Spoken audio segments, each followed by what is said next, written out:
welcome back to another exciting episode of the Striped Sweater Podcast, where the best time to listen is all the time.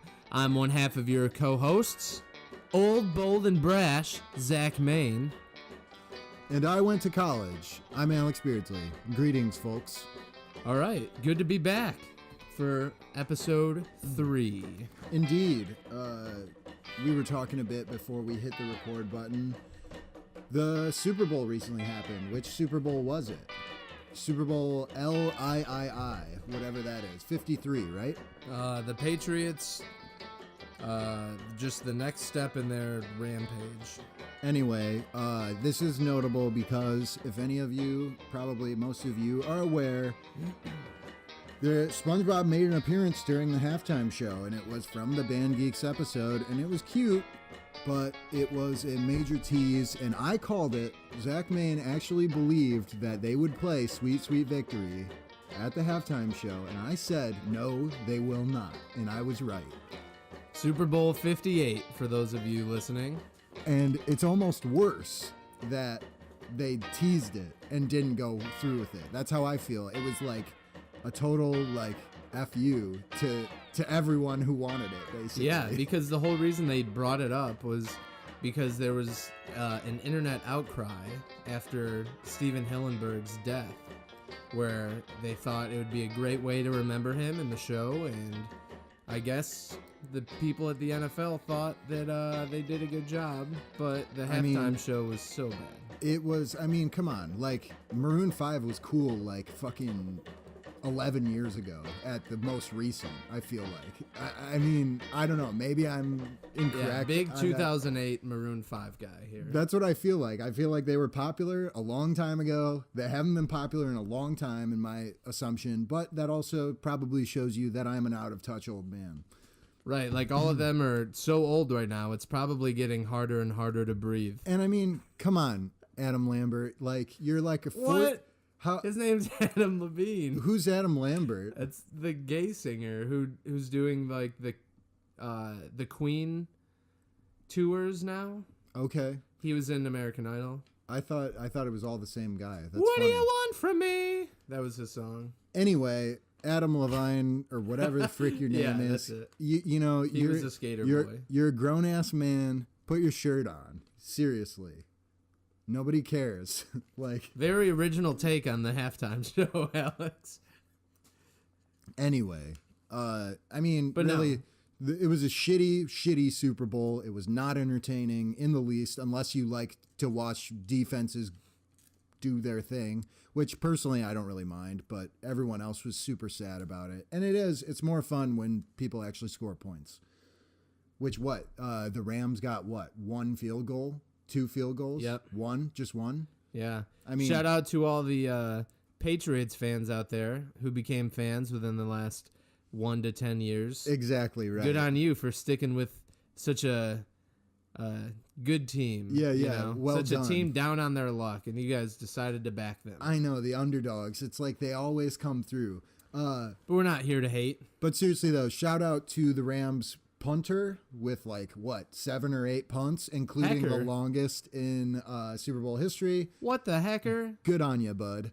But we're not here to talk about football. We are here to talk about SpongeBob. Actually, we're here to talk about, before we go further, the Dallas Stars. Did you hear about the Dallas Stars?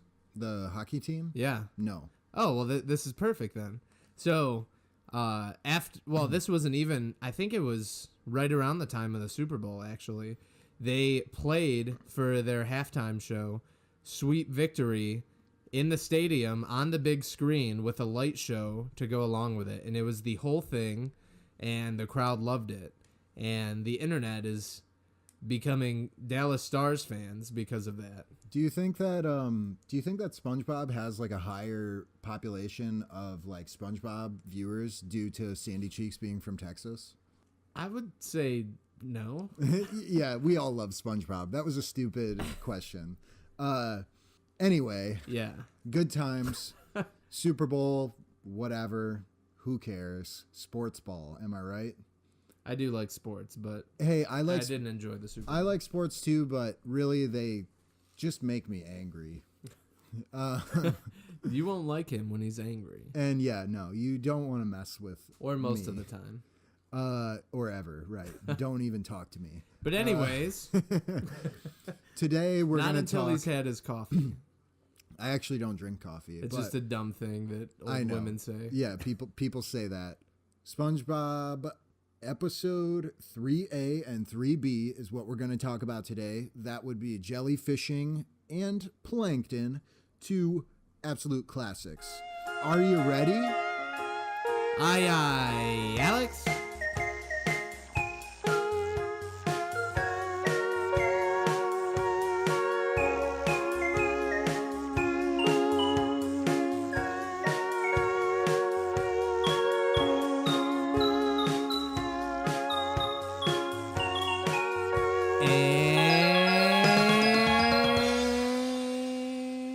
And we're back.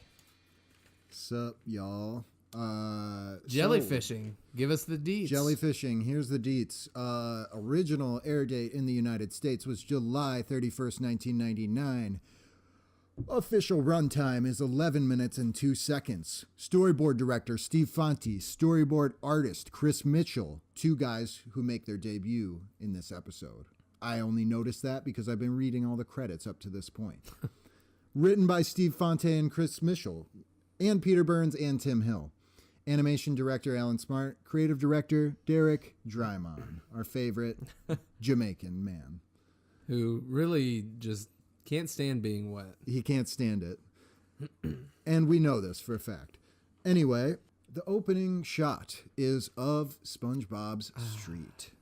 Well, actually, it's of the jellyfish buzzing, right? First he's buzzing kind of behind the rocks, and it opens up to the house. Sure.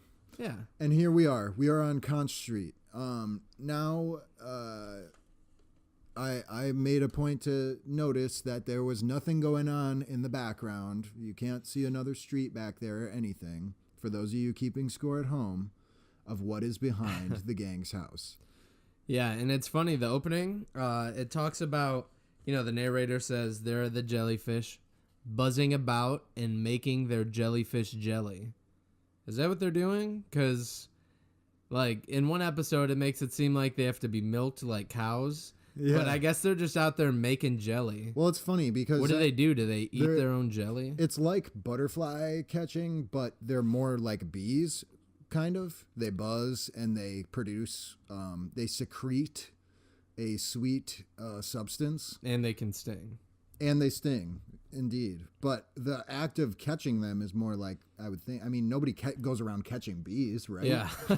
Unless you're playing Animal Crossing and trying to get those sweet bells. It is true, and the bee is one of the hardest bugs to catch.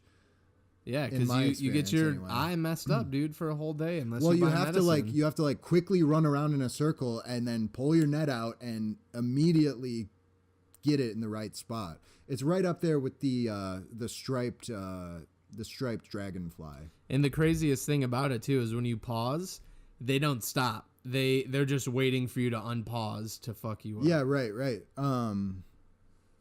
Okay. Enough about Animal Crossing. We should start an Animal Crossing podcast, though, if there was such a way to do that. Because I love Animal Crossing. Shout out to Thomas Nook. Yeah. So, yeah, the jellyfish is going by. And then out of SpongeBob's house is a giant telescope from a submarine. The early morning in Bikini Bottom, when the jellyfish are buzzing about making their jellyfish jelly.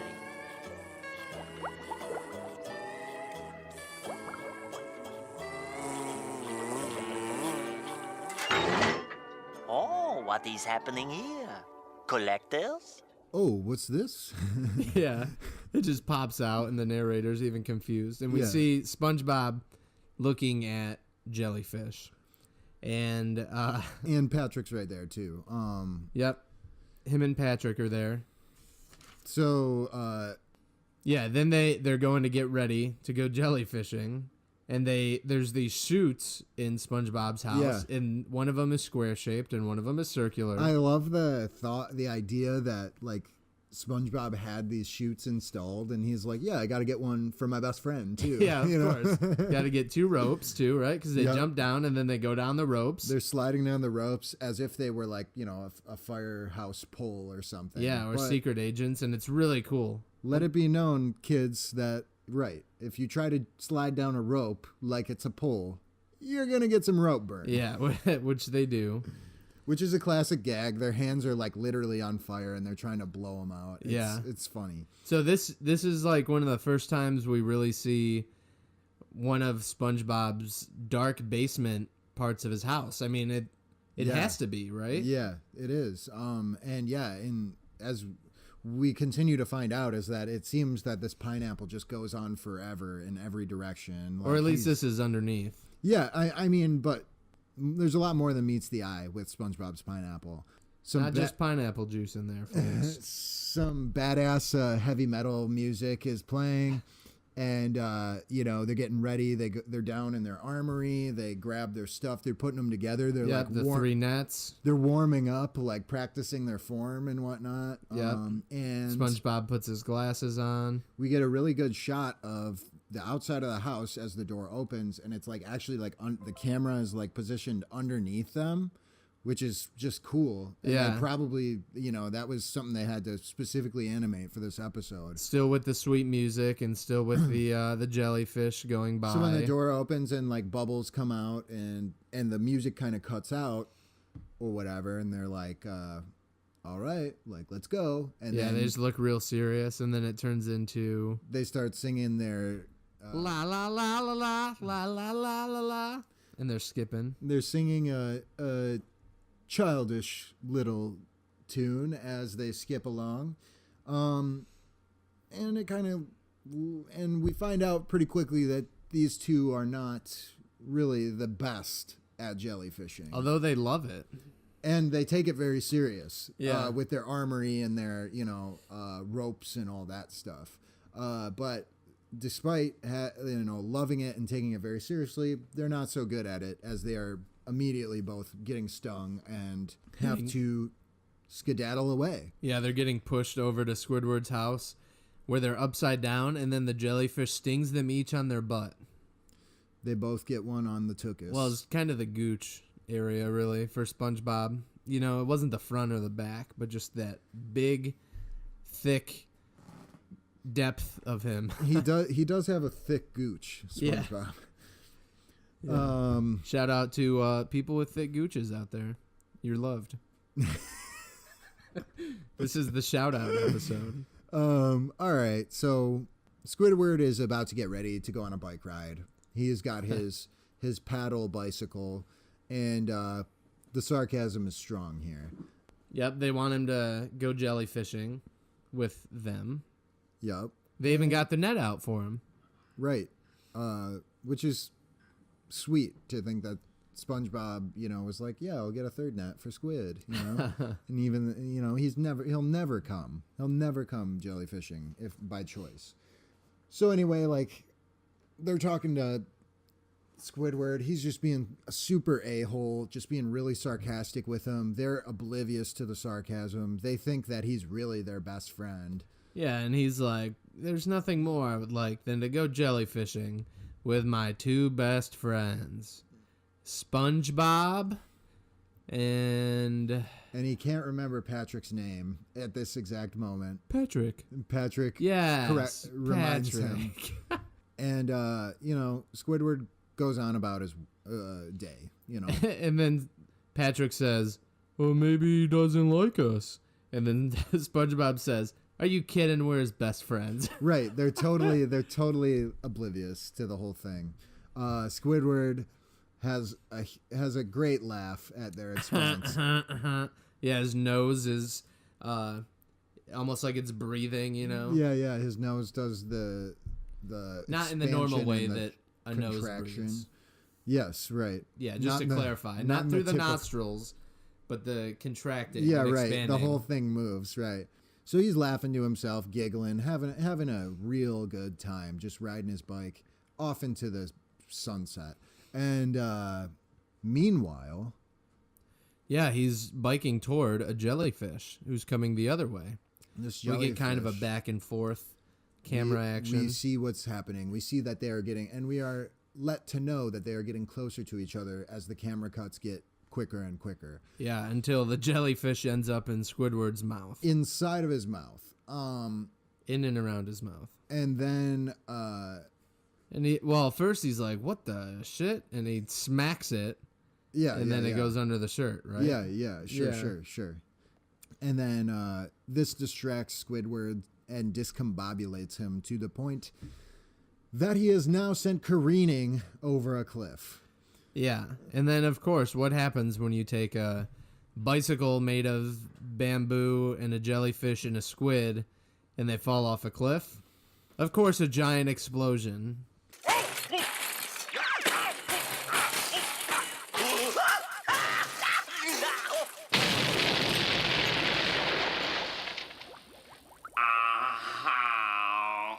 Shout out to Michael Bay.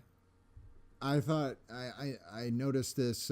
It's kind of funny that, you know, Squidward being a squid, or we can presume he's a squid. Sure. Named Ward. He explodes, but he never produces ink. What's going on with that? Well, we don't get to see that. It's kind of not for the kids. It's personal. Yeah. You know, it is funny that his name is Ward, essentially. Like, isn't that a name that some people have? Ward? Yeah, Ward is a name. I would say it's supposed to be like Edward, though. Squidward? Like how Squilliam is like William. Yeah. So it's really supposed to be like Edward more than just Ward. For sure. It could be Ward, though, theoretically. Still funny if it was like Edward and Robert and Patrick. Yeah. Robert and Eugene. Squarepants. Yeah. And Frank.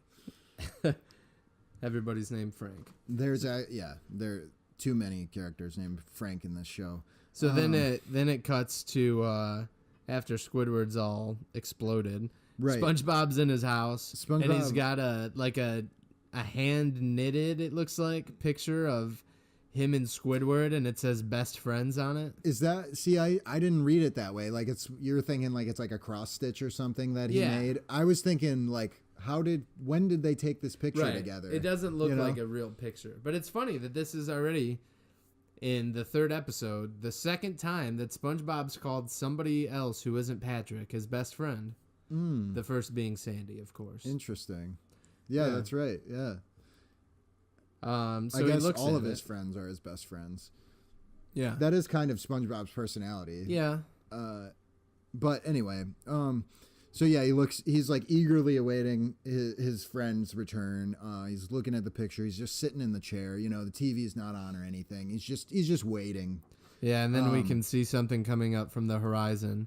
Down the stage left, you know, maybe coming from the Krusty Krab, but probably not. Debatable. Squidward arrives. He is covered in bandages, and he is driving a motorized wheelchair. And it appears he's got 2 of his legs up, so he broke a couple of his legs. Yeah, poor guy. Yeah, I mean, he gets really injured in this crash, and it's like, for what? Because he was, like, sarcastic? It's kind of... I don't know. The more I think about this episode, it's like Squidward gets shit on real hard, and he really doesn't do anything wrong. This happens a lot, but a lot of times you're just supposed to laugh it off. But we all know that he's miserable, so it's like, haha, miserable jerk gets hurt. Yeah, whatever. Just make him more miserable. Don't make him happy at all. So SpongeBob notices that Squid is on his way, picks up his shell phone, and decides to call Patrick. He says, "Hey, Patrick. Squid's back." And we see Patrick, what appears to be in a separate area, a separate room. Or a separate home. Right. Completely. And then he says that they want to greet Squidward with his 2 best friends. And Patrick says, who are they? Because, you know, obviously, they don't seem like best friends. But SpongeBob assures him that they are. And... then they hang up the phones. Turns out they were just back to back, standing next to each other inside the pineapple. So anyway, the gang decides to go over there. Squidward's trying to get into his house. No, they're in there by the time he gets in the house. Oh, this is where they have the welcome home sign. My fault. Yeah. He says welcome home, and Patrick says Merry Christmas. Yeah. Okay. Yeah. Which is funny though, because in the Christmas special, isn't it like they don't know what Christmas is, or they just don't know who Santa is? It's been a while since I've seen that one. I can't wait for the Christmas special. Yeah. I love that one. Anyway, off topic. So Yeah, so they're determined to give Squidward the best day ever. which would later become a thing in SpongeBob's life. Shout out to Best Day Ever song. So they make him the alphabet soup. Yeah, with, and it says "Welcome home, Squid." No, it says Maybe, best or- day. It says best Oh yeah, day it ever. says Best Day Ever. Right, that's It says best day ever, and Patrick decides to help Squidward feed. Which his whole mouth and face is completely bandaged. Right. So when Patrick is like offering him up the soup, I mean, Squidward is trying to communicate like, no, I can't eat that. Like, I have no way of eating that. And he's like, oh, it's a little hot. Yeah. So he starts blowing it, obviously all up in Squidward's face and his eyes.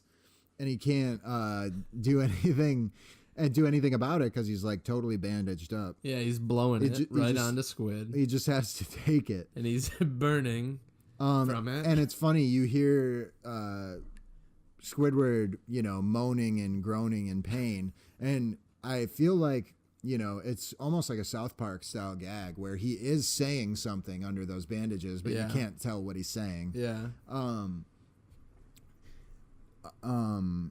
After a few blows, they decide soup isn't best. Yeah. Well, it's kind of funny because SpongeBob is like getting annoyed with Patrick. Yeah. So then SpongeBob's like, how about some music? How about I play you something on the clarinet? A little ditty. And P. Diddy. it's funny because like SpongeBob is like, I don't know. I don't know why he thinks he can play the clarinet. You know what I mean? He's like, just trying to make his friend feel better. so he proceeds to lick. To be fair, he can't be worse than Squidward. I guess that's a good point. So he licks the frick out of his lips, and really slurping him up. You really get an extreme close up of his tongue and his lips and everything. Eventually, Patrick gets annoyed, which is the callback from before, and then they're like, But what is best is what we save for last. The one surefire thing to make your best day ever the best day ever. Jellyfishing, jellyfishing, jellyfishing, jellyfishing, jellyfishing, jellyfishing, jellyfishing, jellyfishing, jellyfishing. and then they're just. Oh, are we supposed to do that together? No, it's fine. Oh, it sounded like you wanted a chant going. No, it's fine. Jellyfishing. No, it's past the point. So the surefire thing to cheer Squidward up is jellyfishing. The very thing.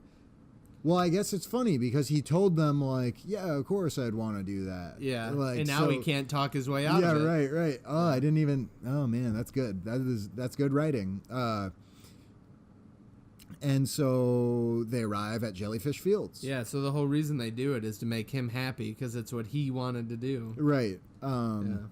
So then, they're in the field. He immediately, as soon as they get there, he's trying to leave, Squidward. He's doing everything in his power to get out of there, which is just try and move his chair. Which he did when he got home, too. When he saw them, he tried to escape immediately. Yeah, right. And he just can't. So, yeah, SpongeBob says, why don't you set him up while I pick out one of these fine specimens? And then it's Patrick's job to get Squidward ready to fish. And this brings us to our favorite line of the show, the most memorable and probably the funniest. Firmly grasp it in your hand.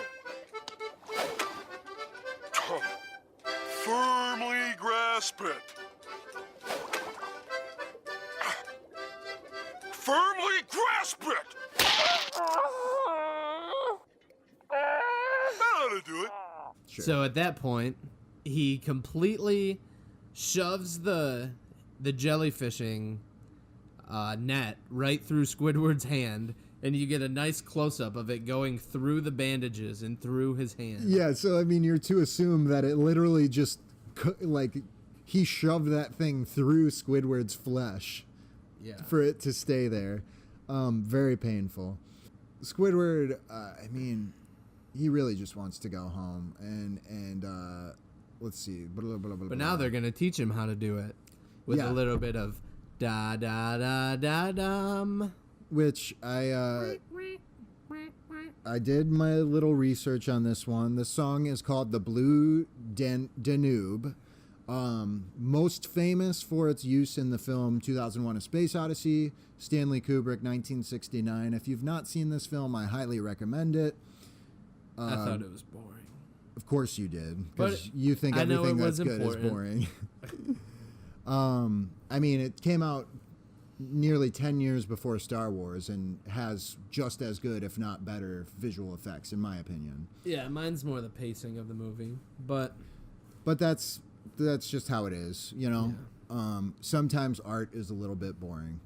yeah. But So anyway. they're like trying to dance along to the song and jellyfish at the same time, and even the jellyfish joins in and gives a little.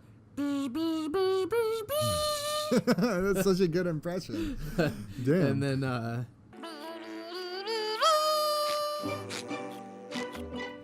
then they just like end up falling all over each other, and they get stung. And yeah, it ends up.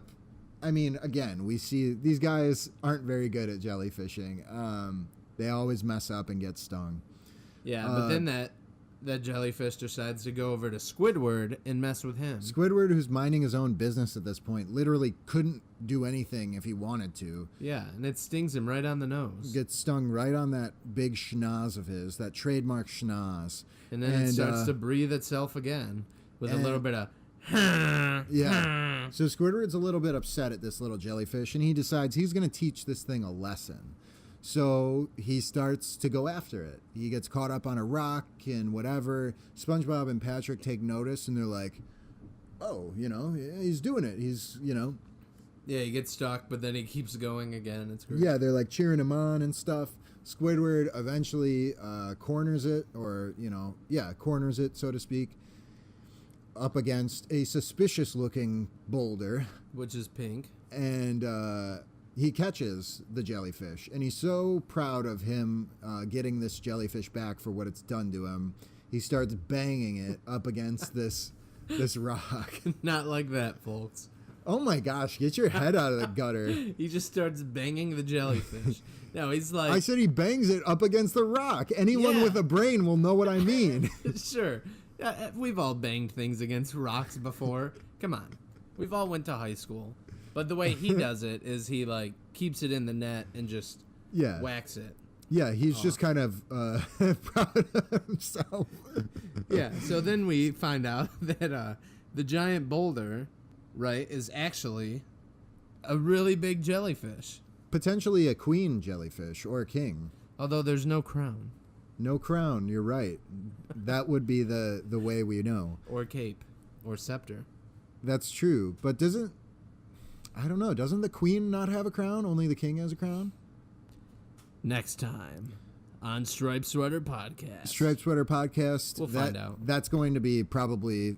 That's like probably season 2 or 3. So Yeah. it'll be a year or two, but we'll get there. Yeah, we're working at a Dragon Ball Z pace here. Yep. SpongeBob and Patrick are just watching him wheel away, and they're cheering him on as this jellyfish is just following Squidward. I love it too. Patrick's like, look at this guy. He's a natural. Like, Yeah, as he's just standing there. they're just totally oblivious to Well, what's happening Yeah. at all times in this episode, basically. Squidward is doing his best to escape, but it's not going to happen. Yeah, so off screen we see a gigantic lightning of a zap. He gets super electrocuted, and we see the faces of SpongeBob and Patrick to let us know that it was not a pretty thing Yeah, that we're happened. worried.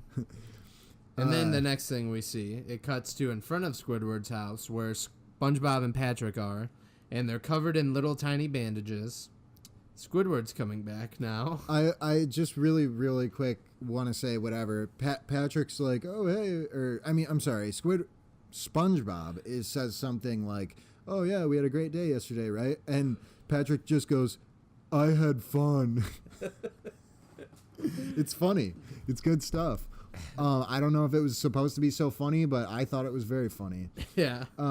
That's what you say after you had fun. I had fun. So, yeah, Squidward is now in a motorized gurney. So he's laying down. In a hospital Like bed. a hospital bed, yeah. Yeah. And there's an IV attached with like a greenish yellow liquid, which is like, what's that all about? And now he's got an actual cast on. It's got to be Gatorade. Outside of, it probably The only is. thing better for you than water. It's lemon lime Gatorade. You know, the electrolytes are really good for you. So anyway, he's in a cast now. Before he was just bandaged. Now he's in a full body cast. And SpongeBob and Patrick think it would be a great little gift to give their friend the jellyfish that in a jar initially stung him and got him into this big mess. So what does he do? Somehow, through all the bandages, he's able to open up the jar and let it out on them. He unleashes the jellyfish on them, and to be honest, I kind of feel like they deserve it. Yeah, I agree. But in the end, I mean, this is kind of messed up. What happens? Yeah, the undeserving. The big boy reappears for the BBJF. Yeah, big beautiful jellyfish. Yeah. Don't Google that. Yeah. So the big one reappears and decides to annihilate Squidward yet again with its electrical powers. Yeah, and it zaps his bandages completely off. Yep, they like break off like they're like glass or something, and then Squidward says, "Ow," and as you would when getting hurt. And that's the end. And I mean, what did we learn from this episode, Zach? Oh geez, just be upfront, you know. I guess don't be a sarcastic a-hole to your friends or to anybody for that matter. You look like you're staring at me like with intent. We're having this a conversation. Isn't a lesson for me. This is for everyone. All right. I didn't mean it that way. All right, moving on.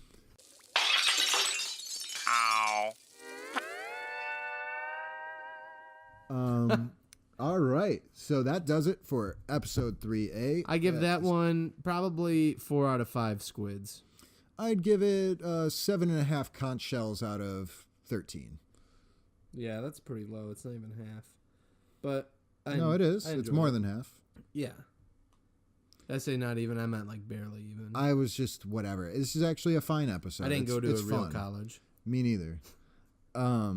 I have a film degree. It's literally the most worthless degree you can have. And speaking of people who have degrees, this next episode is called Plankton. Yeah. With an exclamation point. Yeah.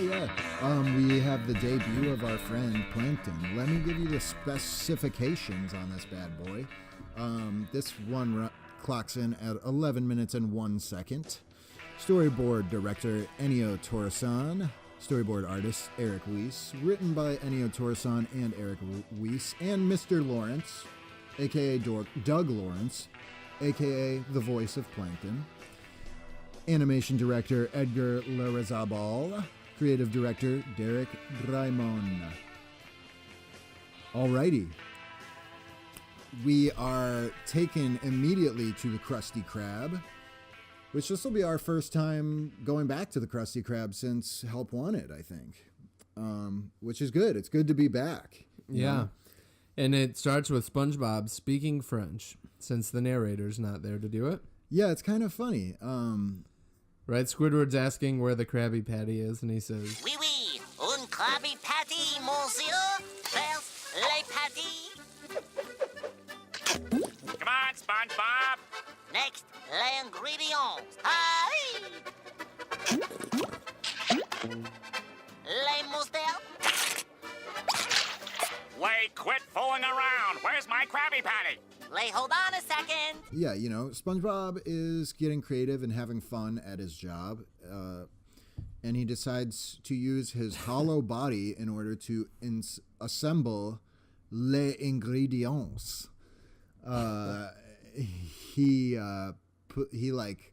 puts all the stuff in his holes, and he's like, whatever. He shoots mustard into the sky and then like gets it in his eye like it's an eye drop. yeah, he's throwing stuff up his short legs and everything. Yeah. And then he shakes it up like it's his body, a separate martini from or himself. something. Right. He pulls his body off of his torso, his head, or whatever. I mean, yeah, it's just his so body strange. and arms, and then there's most of his body. And He face. shakes it up like it's some kind of a cocktail, and then And he has a great, little joke of, "It's under your nose, silly." And I noticed this Krabby Patty looks a lot more like the Krabby Patty we all know and love. Yeah, it's like an actual painted image. Well, and it's got the onion and stuff. Like in the first episode, it's literally just like a patty with lettuce, Right. Yeah, they just look like regular burgers. Like super bare bones. But now we have a dressed up patty for the first time. And I did note that we get a close up painting of it. And then suddenly, before Squidward can take the patty to its intended customer, it begins to jump and squiggle all around the room. And Squidward thinks it's some kind of joke that's being played on him. Right. And he's like, no, I'm not doing this, I swear. Eventually, the patty makes its way out of the kitchen door and is headed for the front door. Mr. Krabs, Eugene H. Krabs, that's his middle initial, right? H? I think so. I'm pretty sure that sounds right. Eugene Heckin' Krabs. Eugene is there to stomp on the patty and stop it. And he knows exactly what's going on. Yep. It's And Plankton. It is Plankton.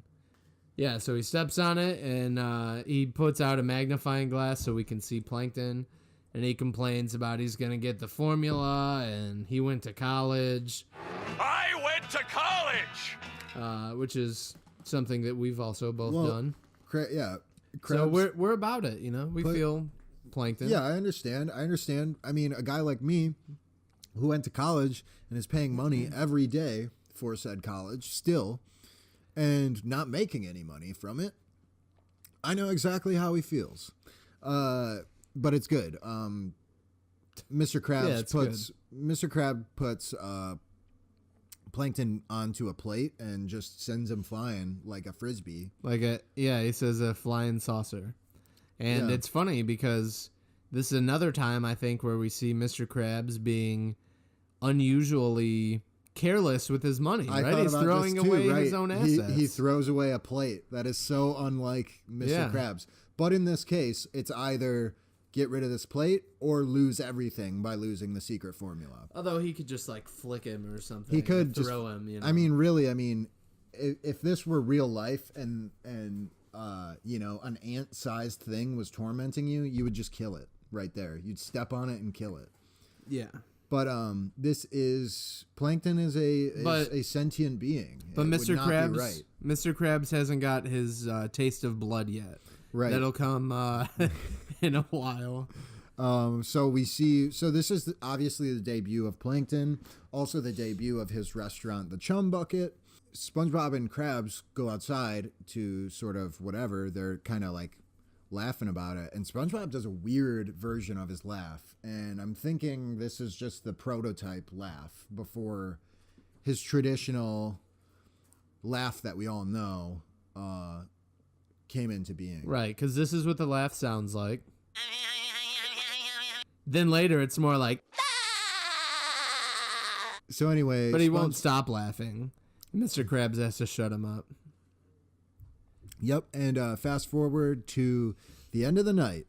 SpongeBob is closing up shop. It's kind of funny to think that SpongeBob is there from 8 a.m. until 9 p.m. or something And like he's that. closing by himself. Right. When you do what you love, you'll never work a day in your life. It's true, and he doesn't even get paid for it. He pays Mr. Krabs to work there. And if he does get paid, it's probably in fake money. Yeah, right, as we discovered in the Bubble Stand episode. So SpongeBob is walking home. We do not get an answer as to where his house is in relation to the Krusty Krab this episode. I think he's but walking left. Soon we will. He is walking stage. He's if you're looking out of the Krusty Krab. If you're looking at the Krusty Krab, it's stage right. Yeah. Which makes sense for what I was thinking. Because it'd be stage left of his house. That road could go any which way, though, pal. You don't know. There could be curves and everything. Mm-hmm. And we are going to find out. Damn it. Yeah, so he starts getting a voice calling to him, telling him to come close. I love it. It's, psst, young man. Yeah. Just that voice is so good. He's telling them to come closer, closer. not that close. And then SpongeBob stepped on him. Plankton. So Plankton is trying to butter SpongeBob up to get him to just give him the formula, basically. Yeah. Plankton thinks that he can accomplish that. He starts to talk about, oh, we're friends, you know? And he's like, no. Acquaintances? No. Not really. Well, we're both invertebrates, aren't we? Yeah. Which is a great joke, you know, because it's like, yeah, I guess, you know, yeah, we've got some common ground, you know?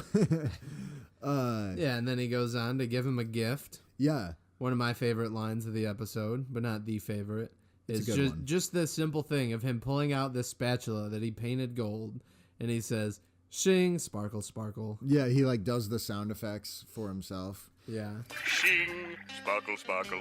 Wow! It's good stuff. And then he goes on to talk about his birthday, and he puts a hat on SpongeBob's thumb, Yep. which is funny. It's hilarious. And, you know, talks about, you know, what I want for my birthday as he brings out a candle with 4 candles in it and blows it out. I assume he's older than 4, though. I don't know. He sounds like a man. I imagine Plankton doesn't live that long in real life. That's true. It's a good point, right? So their time is much shorter than us. he asked SpongeBob, what does SpongeBob think Plankton wants for his birthday? And this is another great line. A booster seat? Booster seat, hot dog. I mean, no. Good line. That's hilarious because it's like he loses his mind at the thought of owning a booster seat. SpongeBob is not on board. Yeah, he's like booster seat, hot dog, and then he's like, wait, no. I want the secret formula, and he starts drooling. Yeah, and he is all like over his hand. All over SpongeBob's hand. Profusely drooling, like, and when you see SpongeBob eventually drops him into the puddle, it's like 20 times the size of Plankton's own body. So it just goes to show he really wants this Krabby Patty secret formula. Yeah. SpongeBob says no, and that they're not friends at all, and then it's funny. He's like SpongeBob is like much smarter in this episode than he was just 5 minutes ago in Jellyfishing. Yeah. You know, now it's like he kind of knows what's going on. He's his aware. loyalty to the Krusty Krab. But that's true, no right? end. I think his loyalty, above all, that's what it is, right? He is so loyal. He knows that this guy is not his friend. He's an enemy of the Krusty Krab, then he's an enemy to me, kind of mentality. And then we get Plankton's promise to SpongeBob.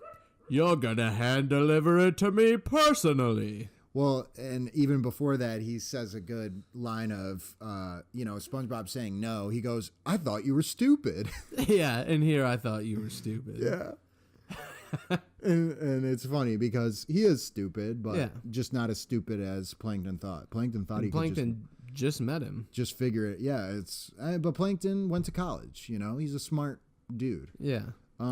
So anyway. Even though he's only 4 and he already went to college. Yeah. Yeah, and then he plays his little record player. Right. Ha ha ha, and Yeah. laughs and all that. He plays his record player. Flash forward to SpongeBob's house. SpongeBob is getting ready to hit the hay, and he does. He hits it. And we find out that, what's his face? Plankton With the face. Yep. And the eye. is already in SpongeBob's bed, disguised as one of the flowers on his sheets. Dirty, dirty boy. He decides to play his record once more just for dramatic effect, and we hear a silly children's ABCs song.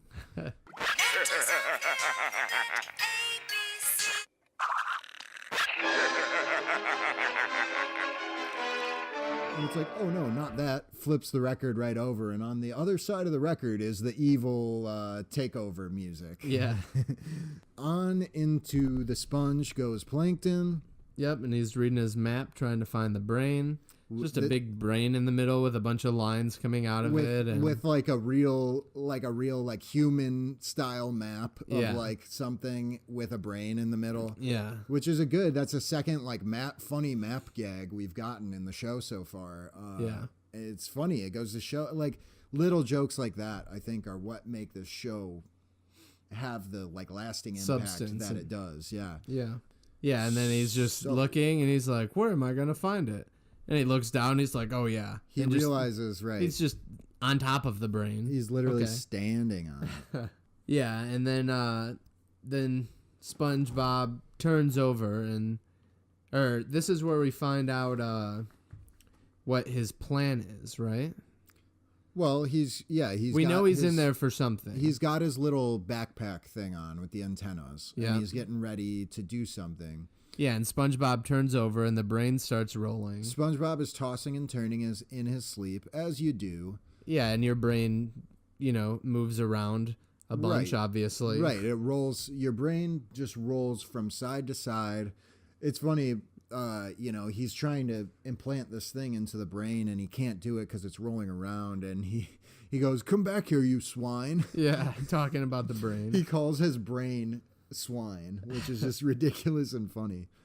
Yeah, and then eventually he gets it, and he tapes it down to the bottom of whatever part of SpongeBob's head that is. Yeah. And he says, yes, that's grand. I just love the way he talks in this one. It's Plankton, Plankton really is like a A1 character in the show, just because he's so funny, the voice is so funny, and the things he says are just unlike any other character, and it's great. Yeah, and then we see his master plan, which is college educated, as he says. Yeah. And it shows his little control device, and it shows the brain and an arrow pointing from one to the other. The plan itself is college educated. Yeah, college educated plan. He plugs that boy in, and then now Plankton's got full control. Well, not full control, but a lot of control over SpongeBob. Yep, and he gets him up right away. It's like, oh, must be morning. SpongeBob just kind of trying to go along with whatever. Yeah, his yeah. body's It's like his brain is just making him do this stuff, so he's just kind of like, okay, I guess it's morning. I guess it's time for work. You know. And we see that rig that he puts his pants on, and he's like, oh, not gonna wear pants today, I guess. Yeah, right after he walks through his kitchen. He goes, time for a well-balanced breakfast, and then there's everything stacked on his head. Yeah, he walks through the refrigerator. Yeah, he's like, that's not what I meant. Yeah. Which is pretty funny. Yeah, then he walks through the pants. That is a good joke. I never realized why that's funny, because he says well-balanced, and then he's balancing it. Yeah. That's good. Yeah, and then he's like... Oh, man. right, then he does the pants. I guess I'm not wearing pants. Right. And then he's like, guess I'm not going to use the door either, and he just walks through the door, like the side of his house. The side, yeah. Yeah. And then he's walking around in underwear. Wait, we just answered our own Krusty Krab question, because he does walk through Squidward's house, past Patrick's house, to get to the chum bucket, which is across from the Krusty Krab. I knew it. So, as of this point, Zach was right. We'll see if it ever changes, because I'm certain that it will change. But at this point in time, the Krusty Krab is to the stage left of the gang's house. It's been confirmed. Because he does walk through Squidward's house. Yep. And he's just going right through. Squidward wakes up. It's his bedroom on the bottom floor, by the way. Yeah. Yeah, And, Squidward's house is weird. And Squidward's like trying to figure out what's wrong with him, and SpongeBob turns around. And can we just play the clip? Yeah. Yeah, so then he says, Shut your mouth, you mediocre clarinet player. Mediocre? You pretentious little insignificant artist. Your sniveling creations are worth less than a protozoan's waste. Which, like, a protozoa, I think, is, like, even more microscopic than, like, a plankton. Yeah. So it's like he's basically saying, it's like the worst of the worst. I might be wrong on that, though. I don't know. I should have looked up what a protozoa is. So then at this point, SpongeBob rolls his eyes in the back of his head like he's imitating The Undertaker. And he can see inside his head, and he sees Plankton. Yeah, he rolls him all the way back to the point that he can see. That's so funny. So then what does he do? He goes by Patrick's house, right? Yeah, then he goes by Patrick's house, and he just walks... He really walks through the rock, and then Patrick is on his head, which is funny because he doesn't actually sleep in the rock. But he's on his head, and, like, SpongeBob actually looks mad, which is funny because... That is like the part that he actually can control is his look, but he looks mad. And then they throw him right into the ground like a jart. Well, it's funny though because when Plankton is talking through SpongeBob, his expression is like angry and stuff, and he is actually, his mouth is moving and all that. So it's a weird continuity type thing. It's like, who knows? Anyway, they make their way to the Chum Bucket through the Krusty Krab. Oh, right. Okay, yep. They walk through the Krusty Krab. And just walk out with a burger, right? He doesn't make it. There's already a Krabby Patty in there somewhere. Well, we know there's a vault full of pre-made Krabby Patties. When it's not the freezer that has no ice in it. Yeah, right. So there's one already made, obviously. Otherwise, Plankton would see how it's made. Oh, and he goes, how about a little takeout? Yeah.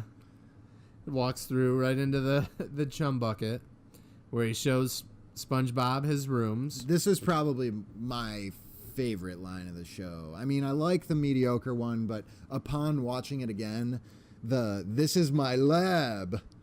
And it's just a picture of a golden lab. Video. A video. A real life video. It's literally just a video on the wall of a lab. A golden Labrador retriever. Hilarious. Yeah, as he's walking through, this is my lab. Yeah, right. And you expect it to be his lab, his laboratory. Right. But it's just a video of his lab. Then he walks by and he goes, and this is my laboratory. It's just good. It's just gold. Perfect.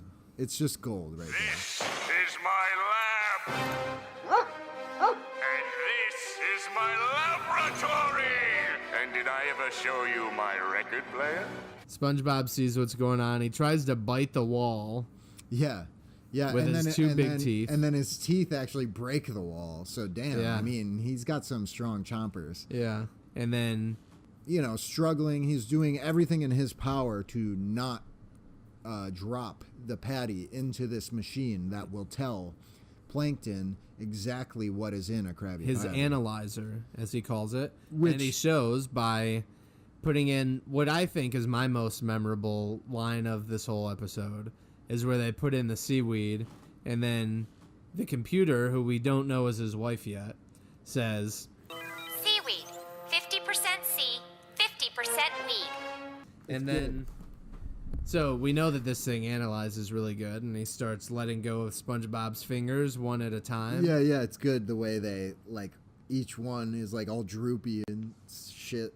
And he's just got 2 thumbs and 2 fingers on it at this point, and he asks him for any last words. And SpongeBob just apologizes to the Krabby Patty. Right. And says that he let everyone down. He talks about how delicious and how scrumptious and delectable it is. Steamy. Yeah. And then we see the Krabby Patty being made. As he says, pretty much what all the ingredients are, except for the secret ingredient. Right. That's the big thing, is the secret ingredient. And they put it together in real life, and it looks kind of really crappy. And they make which is kind of the gimmick when they do those live action things. It's as bare bones, as minimalistic as possible. Like when you see SpongeBob and Patrick all dried up on the AstroTurf. Yeah. It's literally just a house sponge and a shitty pink starfish on a piece of AstroTurf. They could have made it look a lot nicer. They could have made this patty look a lot nicer. But they made it look like it was from some weird 1960s video or something. I don't know. They just bought all the pieces at the dollar store. Yeah. I mean, it almost looks like it's fake. The stuff, the meat is fake and the tomato is fake. I don't know if it is, but it just does not look like something that I personally would ever want to eat. Other than it being made of meat. But there was a time where I enjoyed meat. Not anymore. Those days are long past me. But, it's gross looking. It's literally just, it's gross looking. Yeah, the bread's old. Yeah, it just does not look appetizing in any way, shape, or form. But I guess that's kind of the joke, is that they're talking about how amazing it is, and then they're like, look how fucking shitty this thing is. Yeah, but in Plankton's mind, it looks great. And he just, instead of knowing what's in it, that he could make 1,000,000 times, he decides he can't hold it, and he jumps out of SpongeBob's head onto the Krabby Patty, bounces right into his own analyzer. Yep, and he's vaporized, I guess. Yeah. Because that's what this thing does. Yeah. And then the computer gives us what Plankton is. Plankton, 1% evil, 99% hot gas. Well, this stinks. And I guess Plankton is just trapped in the computer for Yeah. the rest of his life now, or whatever, Yeah. until he can find a way out. This is probably why he got married to Karen. Oh, Right? very- He's very inside deep. her. He's entered her at He's this point. entered Karen. Oh my Yeah. gosh. They're consummating This the is a marriage. vulgar episode, and Yeah. we didn't even know it. But so anyway, SpongeBob's like, okay, I'm out of here, and We see that I like the shot of the doors closing one way and then they flap open and Plankton is just saying stuff in between the doors opening and closing yeah. until they finally close. And he goes, I command you, McPatty! No! I'll settle for some fries! and yeah, so that's confirmation that the Krabby Patty, The That is- Krusty Krab that is does have fries. You can They- say it if you they want. serve fries there. But I think that about does it for us. That's the end of that episode. So Yeah, this one went pretty long. So So yeah, this one I would give at least 3 dried pieces of lettuce. sure. Yeah. No, I like this episode a lot. Like I've already said, I think Plankton is a really awesome character. I really just adore him. I think some of the best episodes involve Plankton. I think some of the best lines of the show involve Plankton. He's just a good character, and it's good to have like that villain, because we really don't have a villain up until this point. And it's funny, we do see in later episodes, he is one of the most rational thinking at times, and he's also kind of relatable at times. But we'll talk about that when it comes up. In some ways, yeah, he's almost like the most human character. Yeah. Which is funny because he's like literally supposed to be like a microscopic like piece of shit, basically. Maybe we just get him because we went to college. Could be. Shout out to college. Shout out to college. This episode is dedicated to college and to you, the listener. Hey, are you enjoying your time with the Striped Sweater podcast? Why don't you follow Zach and I on social media? I am on various social media platforms, including Twitter, Facebook, Instagram, Twitch.tv, and YouTube, all as Ashton Waganda, ASHTONWAGAN. DHA. It's a tough one to spell, but you know what? Figure it out. Yep. And I'm Zach Main on Facebook, Manchester_Zach, Mystified on Twitch, MISTAFYED. That's it. So that's who we are. Hey, why don't you tell us a little bit about you? Leave us a review or something, because I'm pretty sure that's something you can do with podcasts. And I'm pretty sure that we would like to hear from you, the listener, whoever you may be and wherever you may be. And please feel free to, hit us up on social media with any questions, comments, concerns. We love you, the fans. We do this for our own fun, but the fact that people might theoretically listen to this is pretty exciting too. Hey, Zach, what would you do with a drunken sailor early in the morning? You're gonna hand deliver it to me personally. A drunken sailor? Yeah. I don't know. I like that line. No, it is. It is good, and he says it twice throughout the episode. Yeah.